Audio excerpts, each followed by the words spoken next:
जय माँ काली। हम सभी पर माँ की कृपा हमेशा बनी रहे। जब भी मैं वीडियो बनाने की सोचती हूँ तो मैं माँ से प्रार्थना करती हूँ, माँ मुझे कोई टॉपिक सुझाइए, क्योंकि मुझे समझ में नहीं आता है कि मुझे किस टॉपिक पे वीडियो डालनी चाहिए। माँ से प्रार्थना करते ही मुझे कोई ना कोई ऐसा टॉपिक, कोई ना कोई ऐसा प्रश्न मेरे सामने आ जाता है। फिर मैं उसी टॉपिक पे पूरी वीडियो को रिकॉर्डिंग कर देती हूँ। आज भी ऐसा ही हुआ। तो फिर ये वीडियो समझिए कि माँ की ब्लेसिंग है आप सभी के लिए, क्योंकि आप सब इतनी मेहनत कर रहे हो, मंत्र जाप कर रहे हो, साधनाएं कर रहे हो, पर सफलता क्यों नहीं मिल रही है। बहुत ही आसान है, बहुत ही सरल है इसको जानना कि आपकी जो साधना है वो सफल क्यों नहीं हो रही है। मतलब कारण तो बहुत सारे होते हैं, पर एक कारण ये भी है जो कि माँ ने आपके लिए भेजा है। जब भी हमारे पूर्वज पूजा पाठ करते थे तो आपने देखा होगा, घर के एक कॉर्नर में एक मिट्टी का जो स्थान होता था, मतलब वहाँ पे मिट्टी का ढेर लगाकर वहीं पर पूजा पाठ किया करते थे। वहाँ पर उसकी अच्छे से लिपाई पुताई करते थे, वहीं पर दिया बत्ती करते थे।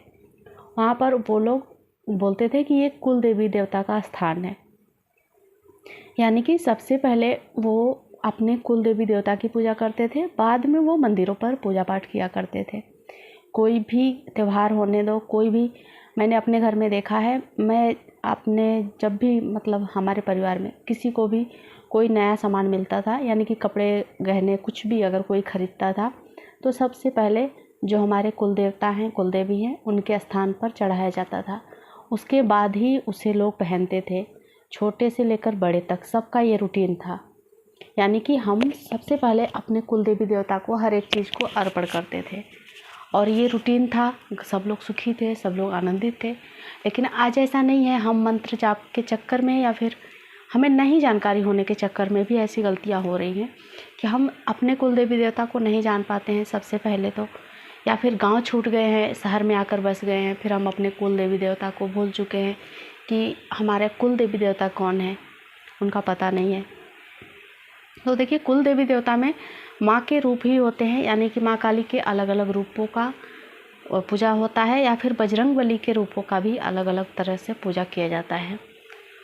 कुल देवता में ज़्यादातर बजरंग बली के ही एक रूप का पूजा किया जाता है और कुल देवी में माँ के ही रूपों का पूजा किया जाता है। एक बहुत ही बढ़िया सा प्रश्न मेरे सामने आया, जिसका जवाब ये वीडियो है। उनका प्रश्न था कि मैं इतने दिन से साधना कर रहा हूँ तो मेरे जीवन में इतनी परेशानियाँ क्यों है।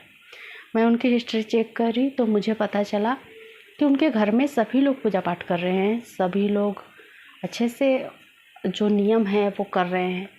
उनके घर में जो मिट्टी का स्थान दिया गया है, यानी कि घर के कोने में जो स्थान दिया गया है देवी देवता का, वो उनकी भी पूजा कर रहे हैं। माँ काली का ही उन्होंने, मतलब उनको लगा कि मेरी जो कुल देवी हैं माँ काली हैं और बजरंग बली हैं, तो इन दोनों का वो लोग पूजा पाठ कर रहे थे। अच्छे से पूजा पाठ हो रही थी। समय समय पर बलि वगैरह जो भी उनके रिचुअल थे, जो उनके पूर्वज जो समय से करते आ रहे थे, वो फॉलो कर रहे थे। फिर भी उनकी स्थिति सही नहीं हो पा रही थी। घर के लोग परेशान थे, ऐसा क्यों हो रहा है, उनको एक कारण जानना था। तो फिर जाकर उनकी जब हिस्ट्री, उनके जब लाइफ में जाकर हमने देखा, तो वहाँ पर माँ काली का ही जो चंडी रूप है वो उनकी कुल देवी थी। तो आप समझिए कि माँ काली के ही चंडी रूप का उनको पूजा करना था, लेकिन वो माँ काली की पूजा कर रहे थे, जो कि तस्वीर वगैरह में हम देखते हैं। तो नाम भी बहुत ही इम्पोर्टेंट है साधना में, यानी कि हम ईश्वर के किस रूप की पूजा करें, ईश्वर के किस रूप को हम अपना इष्ट माने, यानी कि ईश्वर का कौन सा रूप हमारा इष्ट है।